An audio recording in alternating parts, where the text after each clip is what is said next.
Hello everyone, this is Hakaym and welcome back to some more World of Warships, and I'm going to try to get back onto schedule. I do apologize, this weekend was a little busy. It was kind of my birthday weekend, so I was kind of celebrating majority of it, but we're not really going to be here talking about it, but instead we're actually here talking about the upcoming Russian battleship that you can obtain.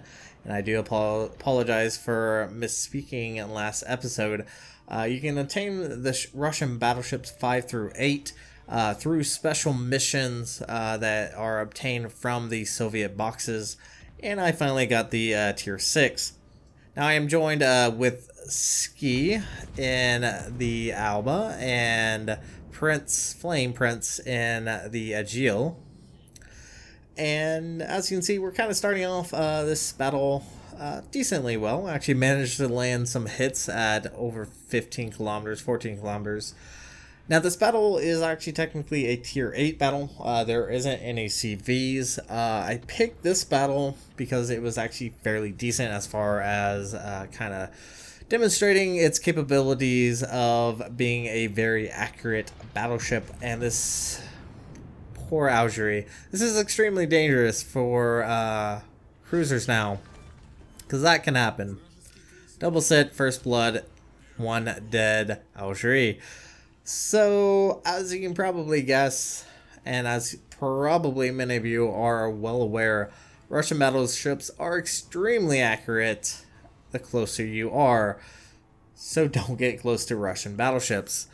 Kind of reminds you of the Leon, honestly. Now, the ship itself is, in essence, the October Revolution. If you played the October Revolution, you kind of have a general idea how the ship kind of plays. Now, there are few major differences, besides the health, the armor, the guns, and especially the guns. One main complaint that I don't like about the Izmail over the October Revolution is that third turret. In the October Revolution, the third turret actually faces forwards, and which means that you can actually kind of traverse at least half your guns fairly quickly if you're switching sides. The Izmail, not so much. The second, third, and fourth turret requires a complete 360, or sorry, 180, just to get your guns traversed around to the other side. Graspe, look at this. Yep, double sit. Unfortunately, didn't actually kill him. Would have been nice, but that was a pretty substantial amount of damage against the Graf Spey. Now let's actually talk about the armor. The armor is interesting. Starting off, the very bow section has, I believe it's 175. I'm probably overestimating the armor of it, but it does have a very thick armor belt on the bow section of the ship. However, the top and bottom section are 25 millimeters, so you can ricochet shells from obviously this fuso. However, showing any broadsides in the Izmail is going to mean a paddling. You are going to be eating a lot of citadel damage. So do not go broadside. Do time your traverse on, or better yet, your timing on shooting when they are not shooting. Now, the guns are 356 millimeters, do hit pretty darn hard, and look at that, only received an over-penetration from that fuso. So yes, once again, very strong on the bow section of the ship. Now, I've had instances where I've been citadeled by Colorados, even showing a little bit of side, more so than I would have anticipated. So, once again, do be extremely careful, and yeah, look at that.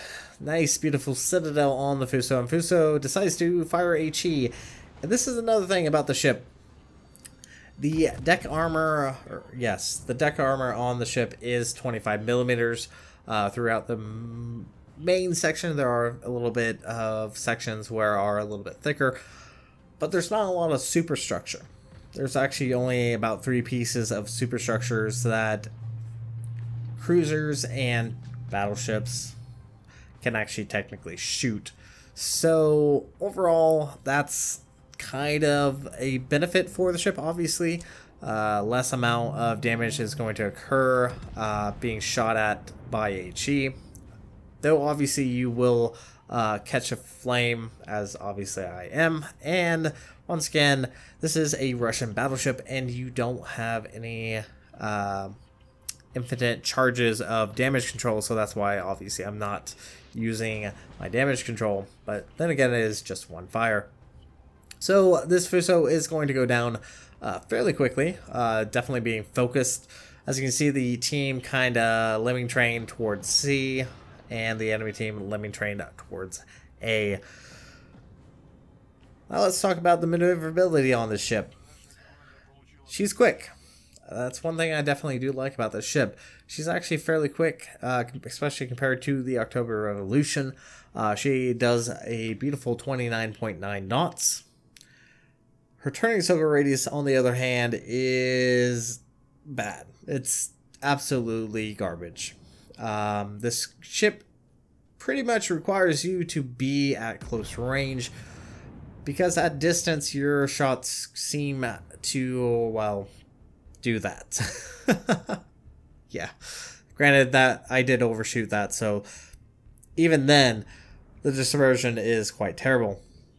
So the ship requires you to be close range. However, you are very susceptible to any torpedoes that come your way, because you're not able to really turn the ship and get a smaller target when dealing with torpedoes. So you do have to be extremely careful when pushing in, but the ship can definitely do the job.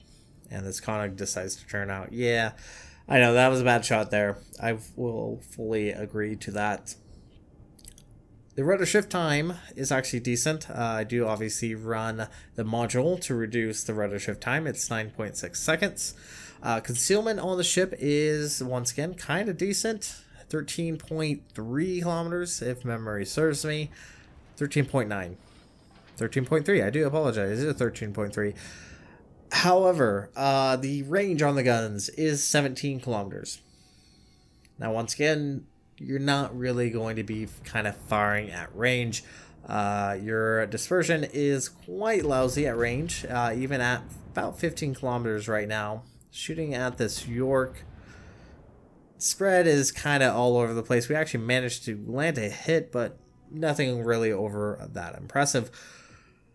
So pretty much the whole gimmick of the ship is, once again, just be close, and that's what the ship does. We'll see a few more times when we get a little bit closer, and that's the nice thing. At least the ship is actually fast. She can actually get into a better position and actually get a decent amount of damage. Now this Lazo is going to pull right out in front of us, and pretty much we are going to slam into him. Yeah. I mean, I don't really blame him. He was probably trying to be a little bit careful, especially considering there is a Gneisenau and a New York. And this map is actually, or this battle actually is a tier 7 battle, sorry. So I do apologize, I actually misspoke there. But once again, the ship really does require you to get close into combat, or else you're pretty much ineffective.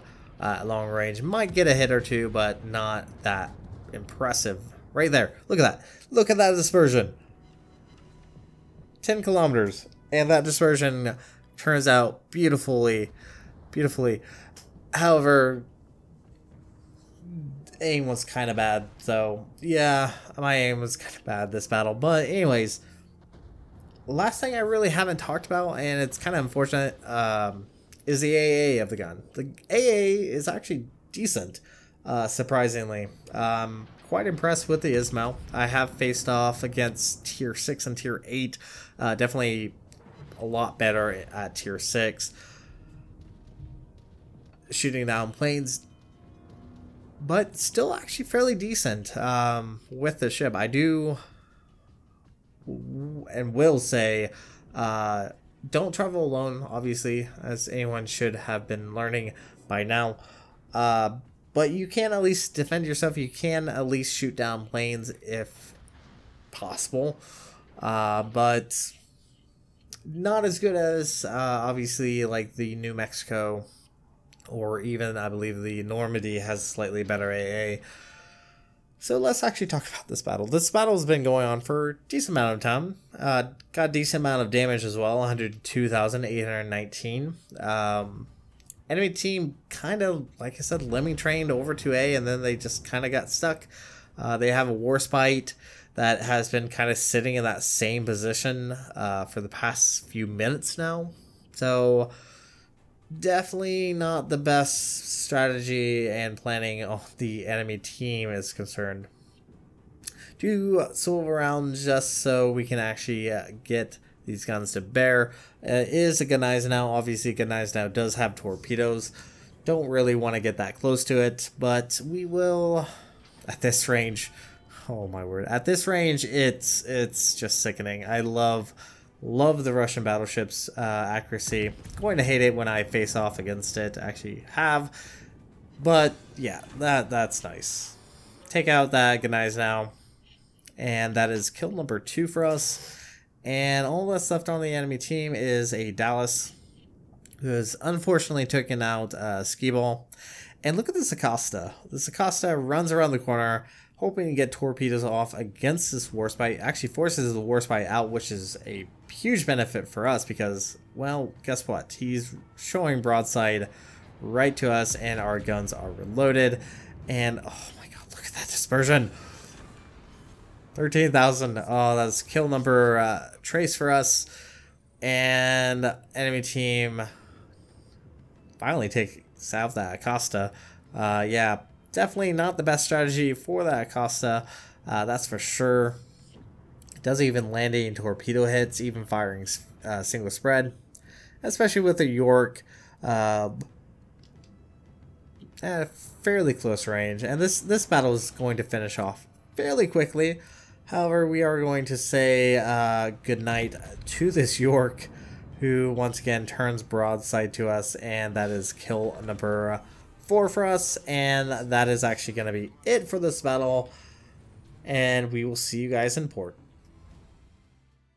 Alright everyone, welcome back to the port, and yeah, I haven't done one of these in a while, showing off the specs of the ship, but I figured since these ships are pretty much upcoming, and you have to be fortunate enough to actually receive the mission to actually get the ship, I figured might as well show off kind of the specs. I do apologize, I should have done this for the Veliki, but I kind of forgot to do it.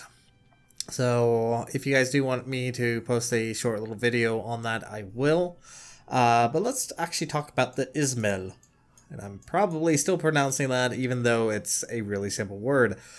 The Izmail is essentially the October Revolution in all, pretty much the October Revolution. I was about to say in all but name.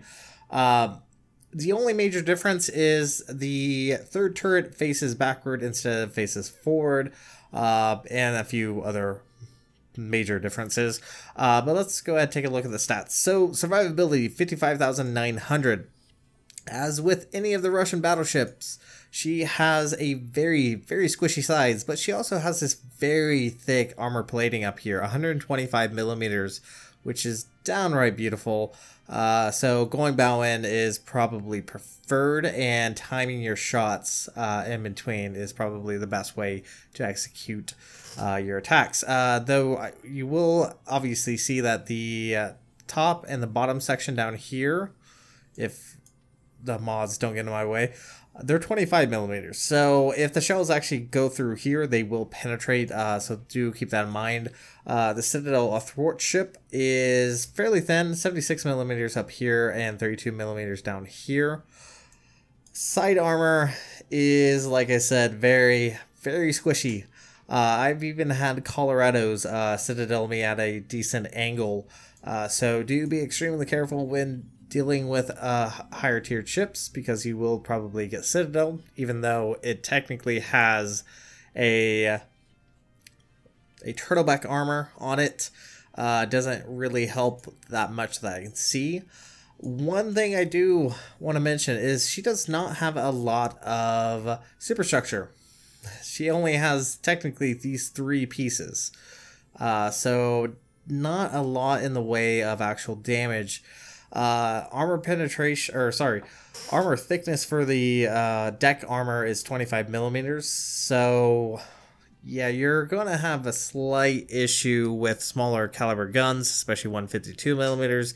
Getting IFHE will help, but once again, there's not a lot to actually shoot. So kind of a tricky ship to deal with HE, but you can still burn her. I mean, that's always the chance there. Torpedo protection is a measly 16%. I'm trying to think what the Arizona is. It's 37%. And then I think the Fuso is about 34%. So a lot of the other battleships have much better torpedo protection. Besides the Warspite, let's see what the Normandy is. Normandy is at a lousy 13. So kind of lousy on the torpedo protection. But if you play the Normandy, you should kind of get the feeling with her. Now, main guns. Yes, once again, this is where the whole point of the Royal Russian battleships is the fact that at close range, they hit, are very precise, and they hit pretty darn hard. They are 356 millimeters. I believe the Fuso has also the same, if memory serves me. Yes, 356. But once again, at closer range, you are going to be more precise on your guns. Your accuracy increases. The downside of these guns is they only have a 17-kilometer range. 17, it's not particularly amazing, especially if you get up tiered to tier 8. Even tier 6, a lot of the other battleships have much better range than you do. So, kind of definitely a downside of these guns. Now, they have a fairly slow reload time, 33 seconds. I believe the Fuso has 30 seconds. Memory serves me, 28 seconds. So, fairly long reload time on the guns compared to many of the other battleships. Turret traverse is decent, 48.6. I'm comparing it to the Fuso because I think it's a decent comparison. A little bit slower on the turret traverse, and I believe my captain does have expert marksman, so the guns do traverse a little bit better. HE damage is 5,200 with a 38% fire chance, so I would switch over to HE on certain engagements, but your AP is pretty much where it's gonna be the best. 10,500 for the max AP damage, and once again, the range isn't particularly amazing, but what's nice is the velocity on the AP. 823 meters per second. Absolutely very fast. I believe the Normandy even has slower, if memory serves me. Yeah, 780. So its AP is very straight on target. So once again, your AP is kind of where it's at. Secondary guns aren't overly impressive. You have 10 single 130 millimeters. They have a 12-second reload time. They have a 9% fire chance with a 1,900 points of damage, and they only have a 4.2 kilometer range. Then your others, once again, kind of lousy. 4.2 kilometer range, 8% fire chance with a 1,900 points of damage. Not very often that you're going to be seeing your secondaries, if truth be told. AA defense, surprisingly, is not that bad. Decent amount. You have 10 single 12.7 millimeters. You have 8 single 37 millimeters. Then you have 12 dual 37 millimeters. And then your secondaries also, or sorry, 2 quad 37 millimeters. And then your more capable secondaries are actual additional AA. Overall, decent as far as shooting down planes, which is beneficial, but not the most impressive by any stretch. But still pretty decent for tier 6. Maneuverability, she's actually fairly quick. Really nice thing about her. I was expecting her to be really slow, kind of like the October Revolution, but she's not. 29.9 knots. And then you get to the turning circle radius, 830 meters. She feels sluggish, but I feel like the Fuso's almost in the same category. 740 meters. No, I do apologize. It is actually better or worse than the Fuso. So, like I said, kind of the thing with the Russian battleships, at least from these two that I played, they don't turn very well. They have a decent rudder shift time, 9.6 seconds, which isn't too bad. But the turning circle radius is outrageously huge for a tier 6. Concealment, not bad, 13.3 kilometers. Especially considering your range is only 17 kilometers. By air, it's 8.6, and while firing in smoke, not that big of a difference, 13.2 kilometers. So overall, not too bad. Moving on to the modules. Now, obviously, I didn't try her when she was stock. With the stock hull, you have a little bit less health, less AA, and your rudder shift time is definitely a lot worse. And then you come to the range, 15.5 kilometers. That's not very good. You definitely want to go for the range module for this ship, probably first, because your range is quite terrible. Though granted, you're not always wanting to be fighting at range. You actually want to get close in, because the ship does have 5 charges of damage control party, which is going to save your butt time and time again, especially if you are pushing in where there are possible torpedoes, and the ship is not very capable of really dodging that well. As far as upgrades, very standard build, not that huge as far as any differences. Obviously, I've gone for steering gears mod 2, so just make the rudder that much better, though once again the returning circle radius is quite terrible. Captain wise, this is once again my October Revolution. He's actually probably going to be my main captain. Went for the very basics. He's still only a 12-point captain. Priority target, expert marksman, superintendent, and concealment expert. Very much like this, I almost want to say the superintendent now is much more valuable because you get an additional charge of the damage control party, especially running with the premium consumables. So having that is going to be really beneficial, just to ensure that you survive a little bit longer. As far as what other, I would probably gain Adrenaline Rush, probably Vigilance, and then maybe High Alert or Basics of Survivability, just to help deal with fire and flooding. Those are pretty basic battleship captain skills for anyone that's working on this line. But anyways, this is going to be it for this video. Thank you guys so much for joining in, and also, can I say one little short thing? I really like this room. I know it's from the Azure Lane anime, or I believe that's where it's from, but it's probably most favorite thing is the pedestal. I like this pedestal. They should keep this pedestal. Get rid of the room, even though I like the sleeping cat. But anyway, if you like what you saw, hit the like and subscribe button. You guys have a great and fantastic day. Side Gen.